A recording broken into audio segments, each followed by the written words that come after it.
ஆண்டவராகிய இயேசு கிறிஸ்துவின் நாமம் மகிமைப்படுவதாக. இந்த நாளிலும் ஆண்டவராகிய இயேசுவானவர் உங்களை பார்த்து சொல்லுகிறார், நான் உங்கள் வாழ்க்கையில் வல்லவராய் வரப்போகிறேன், வல்லவராய் வந்திருக்கிறேன், வல்லவராய் செயல்பட போகிறேன். இந்த நாளில் கூட நாம் தியானிக்க போகிறதான தலைப்பை குறித்து பார்த்தோம். இயேசு வல்லவர் என்று வேதம் தெளிவாய் நமக்கு சொல்லுகிறது.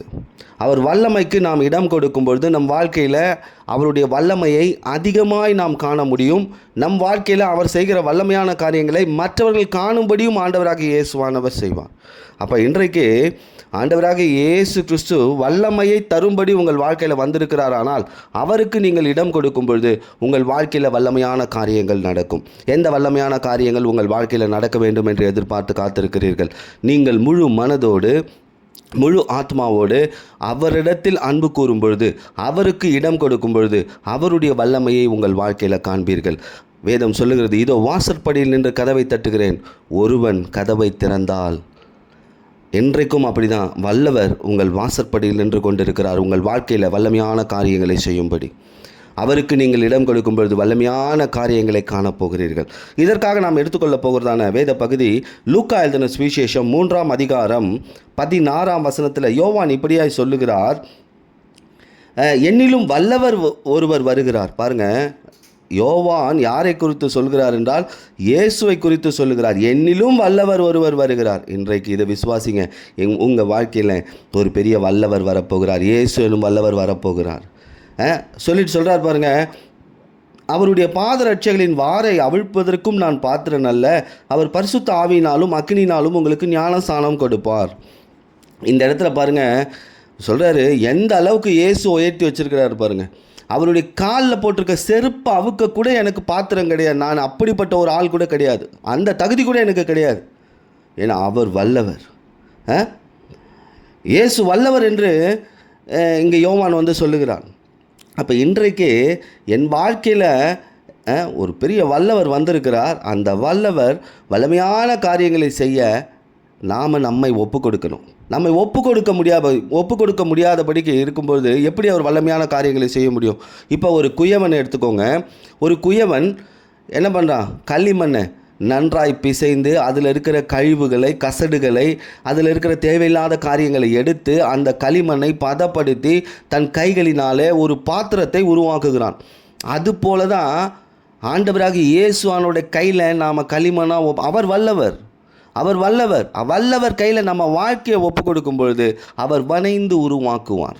அப்போ அவருடைய வல்லமை அதில் செயல்படும். இப்போ ஒரு குயனுடைய திறமை எதில் செயல்படும்? அவன் செய்கிற அந்த பாத்திரங்கள், பொருட்களில் செயல்படும். அதுபோல் இயேசு கிறிஸ்து கையில் நம்மளுடைய வாழ்க்கையை கொடுக்கும் பொழுது அவருடைய வல்லமை பெரிதாய் வெளிப்படும். எந்த வல்லமை அவரிடத்திலிருந்து நீங்கள் எதிர்பார்த்து காத்திருக்கிறீர்கள்? உங்கள் வாழ்க்கையில் வல்லமையான காரியங்களை செய்ய அவர் வந்திருக்கிறார். இதற்காக நாம் இன்னொரு வேத பகுதியை கூட தியானிப்போம். மத்தேயு எழுதின சுவிசேஷம் 9ஆம் அதிகாரம் 27, 28 வசனங்களில் நான் சுருக்கமாய் வாசிக்கிறேன். இயேசுவுக்கு பின்னாக என்ன பண்ணுறாங்க? 2 குருடர்கள் செல்கிறார்கள்.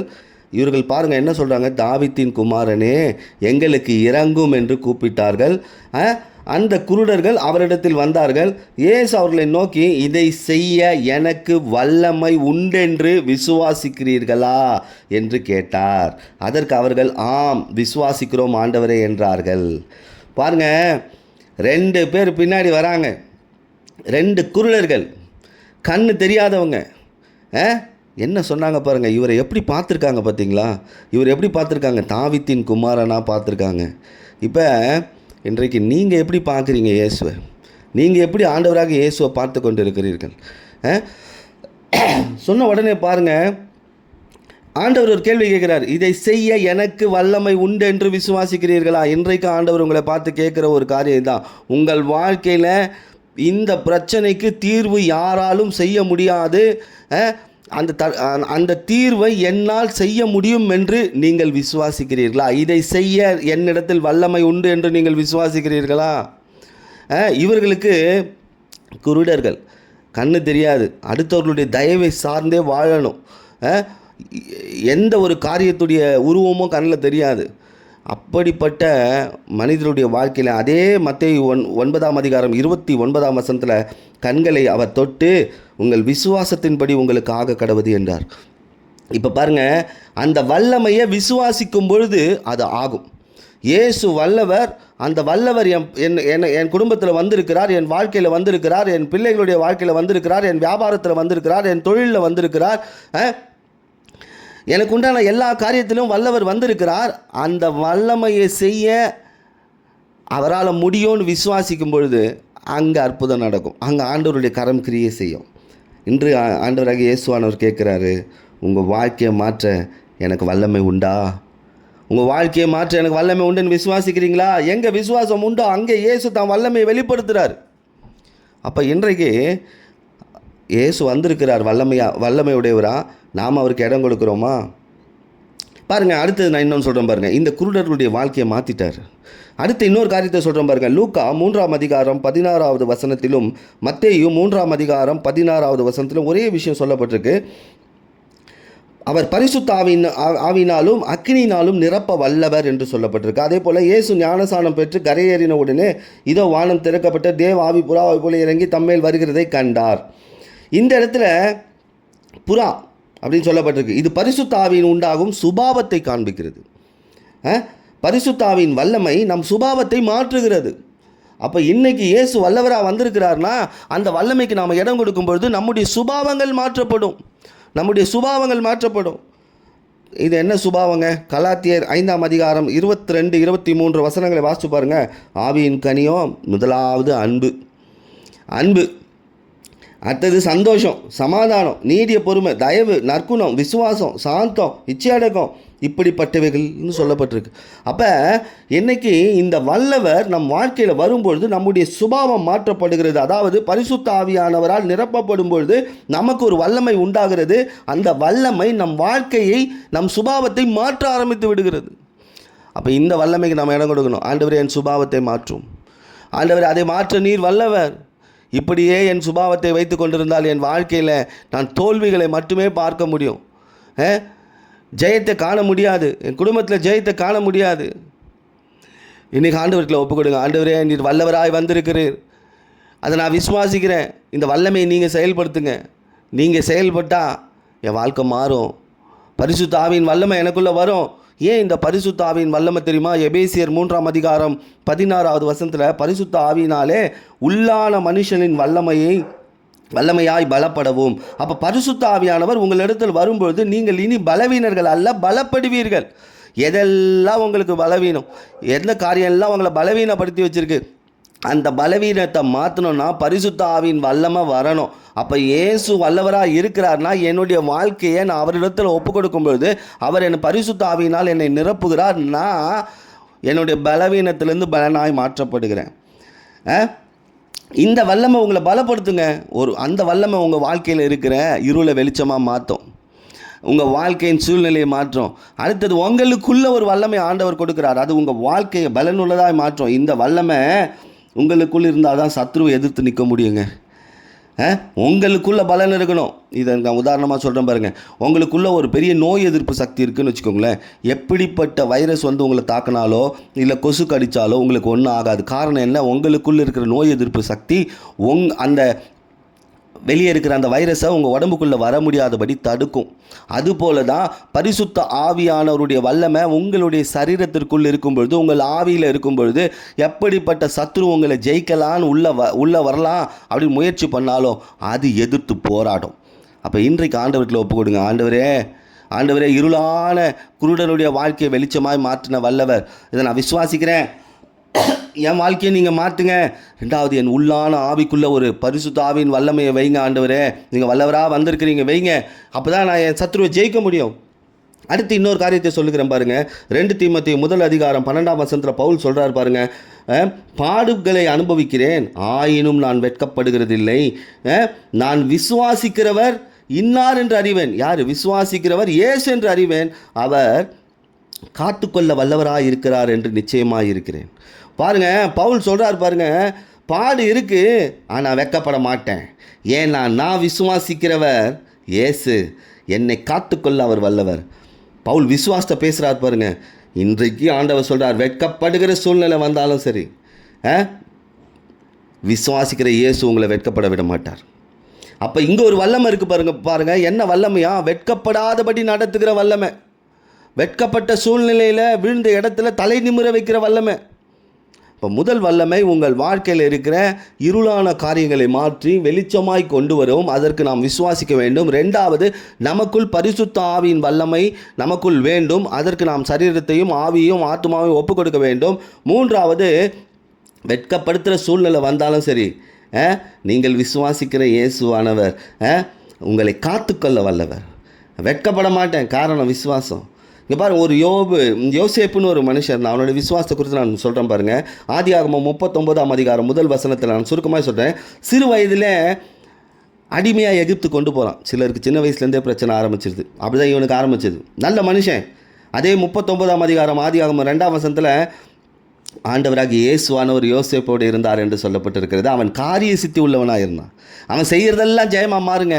ஆனால் இருக்கிறது எங்கே? எகிப்து. சின்ன வயசுலேயே பிரச்சனை, குடும்பத்தில் பிரச்சனை, கூட பிறந்தவங்க எல்லாம் பிரச்சனை.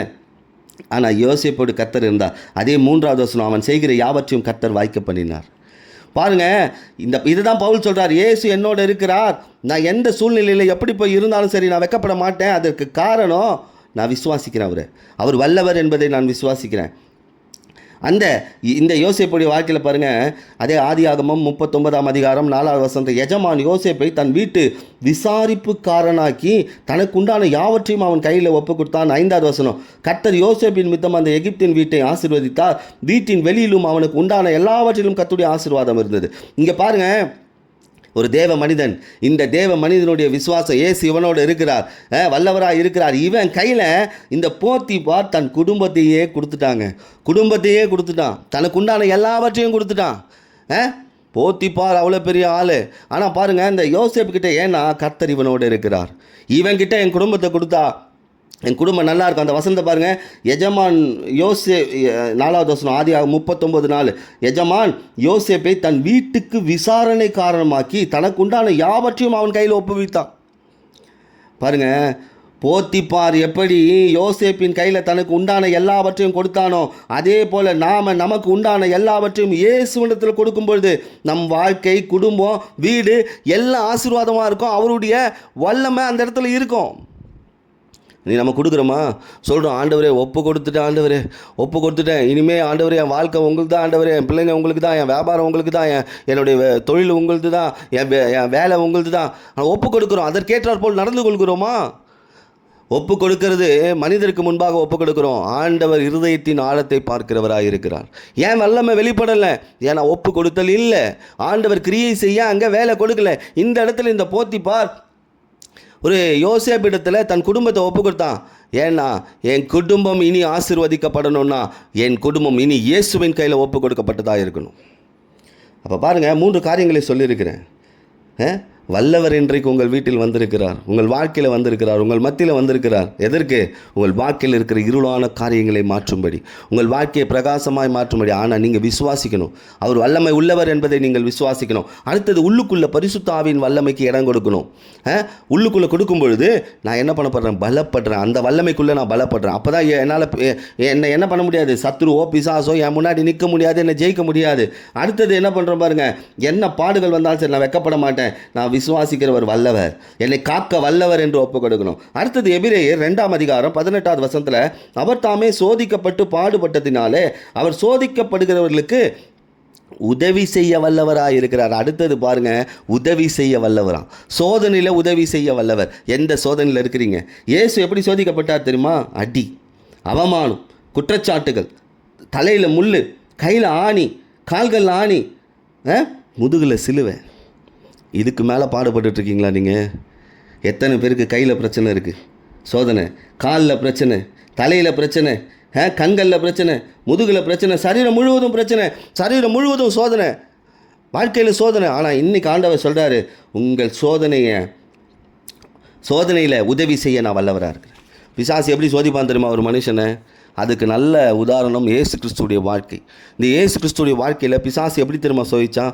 எல்லாருக்கும் தெரியும். மத்தேயு 4ஆம் அதிகாரம் 1 வசனத்தில் பிசாசு சோதிக்க ஆரம்பிக்கிறான். எத்தனை நாள்? 40 நாள். ஏன்? இயேசு கிறிஸ்து கடவுளாச்சே, ஏன் அவர் பிசாசுக்கிட்ட போய் சோதனையில்? ஏன்னா இது போல் சோதனைகள் உங்கள் வாழ்க்கையில் பிசாசால் வரும் பொழுது அதை ஜெயிக்க நான் கூட இருக்கிறேன்னு விசுவாசிங்க. வல்லவர் நான் கூட இருக்கிறேன்னு விசுவாசிங்க. இதை காண்பிக்கும்படி தான் அவர் என்ன பண்ணார், அந்த சோதனைக்குள்ளே போனார். சோதனை முடியும் போது பிசாசு விலகி போனான். இதற்கு உதவி செய்ய இயேசு வல்லவர். பிசாசை உங்கள் வாழ்க்கையிலேருந்து விலக்க உதவி செய்ய அவர் வல்லவராக இருக்கார். இதை விசுவாசிங்க. ஆண்டவர் சில நேரங்களில் நம்மளை சோதிப்பாருங்க. சில நேரத்தில் பிசாசு நம்மளை சோதிக்கும்போது பார்த்துக்கிட்டே இருப்பார். ஏன் தெரியுமா? இந்த சோதனையில் இவங்க என்ன பண்ணுறாங்க, இந்த சோதனையில் இவங்க உண்மையாக இருக்கிறாங்களா? ஏன்னா பிரச்சனை வரும்போது எல்லோரும் உண்மையாக தான் இருப்பாங்க. இப்போ ஒரு நல்ல அடிக்கடிக்கு காய்ச்சல் வந்துக்கிட்டே இருக்குது, அடிக்கடிக்கு வயிறு வலி வந்துக்கிட்டே இருக்குது. நம்ம ஆண்டவர்கிட்ட என்ன பண்ணுவோம்? ஆண்டவரே, இனி வரப்போகும் நாட்களில் இந்த வயிறு வலி வரக்கூடாது, இனி வரப்போகும் நாட்களில் இந்த தலைவலி வரக்கூடாது அப்படின்னு சொல்லிட்டு தீக்கிரமாக ஜெபம் பண்ணுவோம். ஆண்டவரே நீர் மட்டும்தான். அதுக்கப்புறம் மாத்திரை போட்டு சரியான பிறகு என்ன பண்ணுறது? அதை மறந்துடுறது. ஆண்டவர் அப்போ சோதித்து பார்ப்பார். ஆஹா, நீ என் மேலே என்ன பண்ணல, பரிபூர்ண நம்பிக்கை வைக்கல. சில நேரங்களில் ஆண்டவர் சோதித்து பார்ப்பார். அதே போல் தான் ஆபிரகாமை சோதித்து பார்த்தார். ஆதியாகமம் 22ஆம் அதிகாரம் 1 வசனத்தில் ஆபிரகாமை ஆண்டவர் சோதிக்கிறார் பாருங்கள். என்ன சோதிக்கிறார்? அவனுடைய விசுவாசத்தையும் அன்பையும் சோதிக்கிறார். அந்த வசனத்தை வாசித்து பாருங்கள். ஈசாக்கை பலி கொடுக்க சொல்கிறாரு பாருங்கள். இயேசு மேலே அன்பு வச்சுருக்கானா, பிள்ளை மேலே அன்பு வச்சுருக்கானா? இயேசு மேலே விசுவாசம் வச்சுருக்கானா, பிள்ளை மேலே விசுவாசம் இருக்கா? பாருங்கள், பிள்ளை இல்லாத ஆபிரகாமுக்கு பிள்ளையை கொடுத்து அந்த பிள்ளையை நீ பலி கொடுன்னு சொல்கிறார்.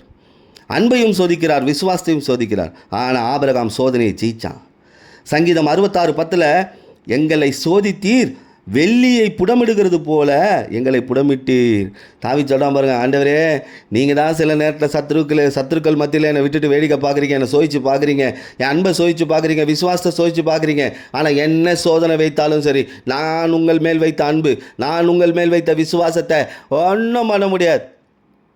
ஏன்னா நான் விசுவாசிக்கிறவர் வல்லவர், நான் நம்புகிறவர் வல்லவர், நான் என் குடும்பத்தை ஆசீர்வதிக்க அவர் வல்லவர். சோதனை உங்களை மாற்றும், உருவாக்கும், சுத்தமாக்கும்.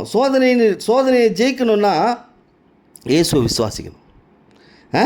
ஆபிரகாமை சோதித்தார். அதனால் ஆபிரகாமையும் அவன் சந்ததியும் ஆண்டவர் ஆசீர்வதிச்சார். சந்ததியாக நம்மையே கொடுத்துருக்கிறார். எபிரேயர் 2ஆம் அதிகாரம் 16வது வசனம் இப்படியா சொல்லுகிறது. ஆபிரகாமின் சந்ததி என்றால் விசுவாச சந்ததி. இன்றைக்கி நான் ஆபிரகாமின் ஆசீர்வாதத்துக்கு உரியவன் என்று சொன்னால் நான் ஆபிரகாமின் விசுவாசம் எனக்குள்ளே இருக்கணும்.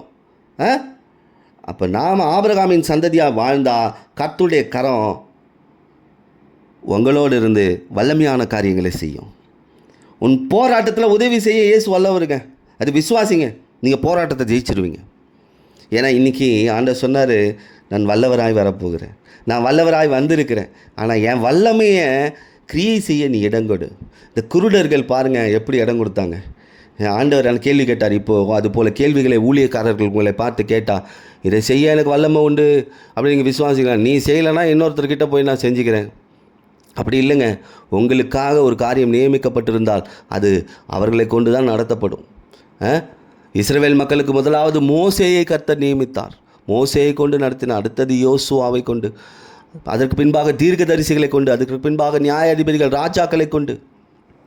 இன்றைக்கு ஆண்டவர் உங்கள் வாழ்க்கையில் வல்லவராய் வந்திருக்கிறார். உங்கள் வாழ்க்கையில் இருக்கிற இருளை மாற்றும்படி, உங்கள் வாழ்க்கையில் இருக்கிற சத்துருக்களின் வல்லமையை மாற்றும்படி நீங்கள் விசுவாசிங்க. வல்லமை உண்டு என்று விசுவாசிங்க. பரிசுத்தாவின் வல்லமை எனக்குள்ளே இருக்கணும். அப்போ தான் எனக்கு வெளியே இருந்து சத்துருக்கள் என்னை அழிக்கணும்னு நினச்சாலும் ஜெயிக்க முடியும். அதை விசுவாசிங்க. பரிசுத்தாவின் வல்லவரே எனக்குள்ளே வாங்கன்னு சொல்லுங்கள். அதே போல் எப்படிப்பட்ட பாடுகள் சோதனைகள் வந்தாலும் சரி, நான் விசுவாசிக்கிற இயேசு வல்லவராக இருக்கிறார். என்னை நிலைநிறுத்த காத்துக்கொள்ள சொல்லுங்கள். ஆண்டவரே என்னை காத்துக்கொள்ள நீங்கள் வல்லவராக இருக்கிறீங்க. ஆண்டவரே நான் சோதனையின் காலத்தில் இருக்கிறேன், நீங்கள் சோதிக்கப்பட்டீங்க. காரணம் நான் பிசாசின் சோதனையிலேருந்து ஜெயிக்கணும். ஆபிரகாமை போல சில நேரத்தில் என்னோடய விசுவாசத்தை நீங்கள் புடமிடுறீங்க. ஆனாலும் இந்த விசுவாசத்தை நான் ஜெயிக்கும்பொழுது ஆபிரகாமின் ஆசீர்வாதத்தை நான் பெற்றுக்கொள்வேன். அடுத்தது பாருங்கள், யூதா 24வது வசனத்தில், யூதா 24, வழுவாதபடி உங்களை காக்கவும் நமது மகிமையுள்ள சன்னிதானத்தில் மிகுந்த மகிழ்ச்சியோடு உங்களை மாசற்றவர்களாய் நிறுத்தவும் வல்லவராக இருக்கிறார். வழுவாதபடி காக்கங்க. வலிக்கிக்கிட்டே போகுது. சிலருக்கு வியாபாரம் வலிக்கிக்கிட்டே போகுது, சிலருக்கு வேலை வலிக்கிக்கிட்டே போகுது, சிலருக்கு குடும்பம் வலிக்கிக்கிட்டே போகுது, சிலருக்கு படிப்பு வலிக்கிக்கிட்டே போகுது, சிலருக்கு வாழ்க்கை வலிக்கிக்கிட்டே போகுது. இப்போ ஒரு பிரேக். வலிக்கிட்டே போகும்போது ஒருத்தர் கை கொடுத்து பிடிச்சா எப்படி இருக்கும்? வழுக்கிறவர்களை கை கொடுத்து ஒருத்தர் பிடிச்சா அப்படி இருக்கும். அதுதாங்க ஆண்டவர் சொல்கிறாரு, அந்த வல்லமை என்னிடத்தில் உண்டு, வழுவாதபடி உன்னை காக்க, நீ வழுக்கி கொண்டு கீழே போய் விழாதபடி உன்னை காக்க. சில பாதைகளில் நமக்கு வழுக்கமான வழுக்கிற சூழ்நிலைகள் வரலாம். ஆனால் வேதம் சொல்லுது, என் கால்கள் சறுக்குகிறது என்று சொல்லும் பொழுதெல்லாம் உமது கிருபை என்னை தாங்குகிறது.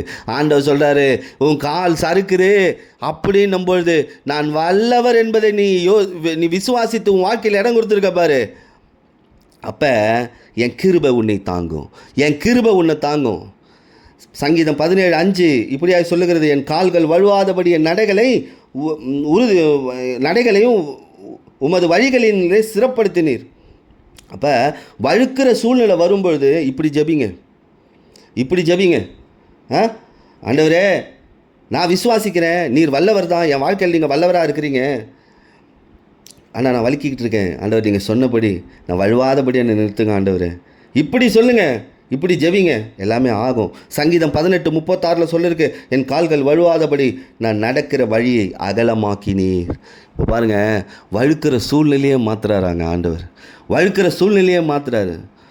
வழுவாதபடி நம்மளை பாதுகாக்கிறாரு, நம்ம வழியை அகலப்படுத்துகிறாரு, நம்மை மகிமை உள்ள சன்னிதானத்தில் மாசற்றர்களாக நிறுத்த அவர் வல்லவராக இருக்கிறாரு.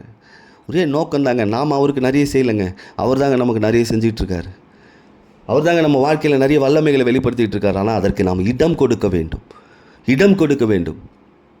ஆண்டவருக்கு இடம் கொடுக்க வேண்டும், அவருடைய வல்லமைக்கு இடம் கொடுக்க வேண்டும், அவருடைய வார்த்தைக்கு இடம் கொடுக்க வேண்டும். பாருங்கள், வழுவாதபடி காக்கிற வல்லமை அவரிடத்தில் இருக்குது. அடுத்தது 2 கொரிந்தியர் 13:3-4 பவுல் மறுபடியும் சொல்லுகிறார் பாருங்கள், கிறிஸ்து எனக்குள்ளே பேசுகிறார், அவர் உங்களிடமாய் பலவீனர் அல்ல, உங்களிடத்தில் வல்லவராயிருக்கிறார், அவர் சிலுவையில் அறையப்பட்டும் வல்லமையினாலே பிழைத்தார், நாங்களும் அவருடைய வல்லமையினாலே பிழைத்திருக்கிறோம். கடைசியாக சொல்கிறோம் பாருங்கள், அவர் வல்லமை உங்கள் வாழ்க்கையில் ஒரு பிழைப்பை உண்டு பண்ணுன்னா மரித்து போயிருக்கிற உங்கள் வாழ்க்கையில் ஒரு கிரியை நடக்கும். உங்கள் வாழ்க்கையில் பிழைக்கவே முடியாதுன்ற காரியங்களில் ஆண்டவர் பிழைக்க வைப்பார். சொல்கிறார் பாருங்கள் பவுல் அருமையாக, நாங்கள் பேசுகிறோம், உங்களிடத்தில் பலவீனராக இல்லை, உங்களிடத்தில் அவர் வல்லவராக இருக்கிறார். இப்போயும் உங்கள் வாழ்க்கையில் அவர் உங்கள் வாழ்க்கையில் முன்னாடி எப்படி இருக்கார், வல்லமை உடையவராக இருக்கிறார். அந்த வல்லமையை நீங்கள் எதிர்பார்க்கும்போது நிச்சயமாக உங்கள் வாழ்க்கையில் பெற்றுக்கொள்வீர்கள். அப்போ இன்றைக்கு உங்களுக்கு ஒரு பிழைப்பு உண்டாக்கும் அவருடைய வல்லமை. விசுவாசிங்க, இயேசு என் வாழ்க்கையில் வல்லவராக இருக்கிறார், அந்த வல்லமையை நான் பெற்றுக்கொள்ளணும். பாருங்கள், இப்போ ஒரு பெரிய பேங்க் மேனேஜர் என் பக்கத்திலே இருக்கார், அவர் நினச்சா எவ்வளோ வேணால் பணம் எனக்கு தர முடியும், அதை நான் விசுவாசிக்கணும்ல. ஆனால் இதை விசுவாசிச்சிடுவோம், இது ஈஸியாக விசுவாசிச்சிடுவோம். ஆனால் இயேசுவை தான் விசுவாசிக்கிறது கொஞ்சம் கடினமாக இருக்குது, அவர் வல்லமையை விசுவாசிக்கிறது தான் கடினமாக இருக்குது. இன்றைக்கி விசுவாசிங்க, அவர் கண்களை திறக்க அவர் வல்லவர், என் வாழ்க்கையை மாற்ற வல்லவர், பரிசுத்த ஆவியினாலும் அக்னியினாலும் எனக்கு அபிஷேகம் பண்ண வல்லவர், அவர் என்னை காக்க வல்லவர், சோதிக்கப்படும் பொழுதெல்லாம் எனக்கு உதவி செய்ய வல்லவர், வழுவாதபடி என்னை காக்க வல்லவர், மாசற்றவர்களாக என்னை நிறுத்த வல்லவர். அவர் வல்லமையை நான் என் வாழ்க்கையில் அனுபவிக்கும்போது என் வாழ்க்கை பிழைக்கும். இயேசுவே நீர் வல்லவர் என்று சொல்லுங்கள். இயேசுவே நீர் வல்லவர். உங்கள் வாழ்க்கையில் எதில் அவர் வல்லமை வெளிப்படணும். இன்றைக்கி ஒப்பு கொடுங்க, ஆண்டவரே, என்னோடய முழு குடும்பம், நான் செய்கிற வேலை, எனக்கு உண்டான எதிர்காலம் எல்லாவற்றிலும் உமது வல்லமை இருக்கட்டும். ஒரு வார்த்தை வந்தது இன்றைக்கி, வல்லவர் வருகிறார், வல்லவர் வருகிறார், இதோ என் வீட்டுக்கு வல்லவர் வருகிறார், என் குடும்பத்தின் மத்தியில் வல்லவர் வருகிறார். அவரிடத்தில் வல்லமையான வார்த்தைகள் இருக்குது, அவரிடத்தில் வல்லமையான செயல்கள் இருக்குது. அவர் நினைத்தால் என் வாழ்க்கையில் மிகப்பெரிய வல்லமையை வெளிப்படுத்த முடியும். இன்றைக்கு ஒப்பு கொடுங்க ஆண்டவர் இடத்துல, ஆண்டவரே, நான் இன்றைக்கி ஒப்பு கொடுக்குறேன், உமது வல்லமைக்குள்ளே ஒப்பு கொடுக்குறேன்னு ஒப்பு கொடுங்க. நிச்சயமாகவே அவருடைய வல்லமை உங்கள் வாழ்க்கையில் பெரிதாக இருக்கும். இந்த செய்தியை கேட்டிருக்கிறீர்கள். உங்கள் வாழ்க்கையில் எந்த வல்லமையை எதிர்பார்த்து காத்திருக்கிறீர்களோ அந்த வல்லமை ஆண்டவர் நிச்சயமாய் தர வல்லவராக இருக்கிறார். அதை நீங்கள் முழு இருதயத்தோடு விசுவாசிங்க. அதுதான் ரொம்ப முக்கியம். தற்காலிக தீர்வு அல்ல, தற்காலிக வல்லமை அல்ல. உங்கள் வாழ்க்கை முழுவதும் அந்த வல்லமை செயல்பட வேண்டும். அதற்கு நீங்கள் உங்களை ஒப்புக்கொடுங்கள். நிச்சயமாகவே ஆண்டவராகிய இயேசுவானுடைய வல்லமையை இந்த மாதத்தில் உங்கள் வாழ்க்கையில் காண்பீர்கள் என்று இயேசுவின் நாமத்தில் நான் ஆசீர்வதிக்கிறேன். கர்த்தர் பெரிய காரியங்களை செய்வார். ஆமென்.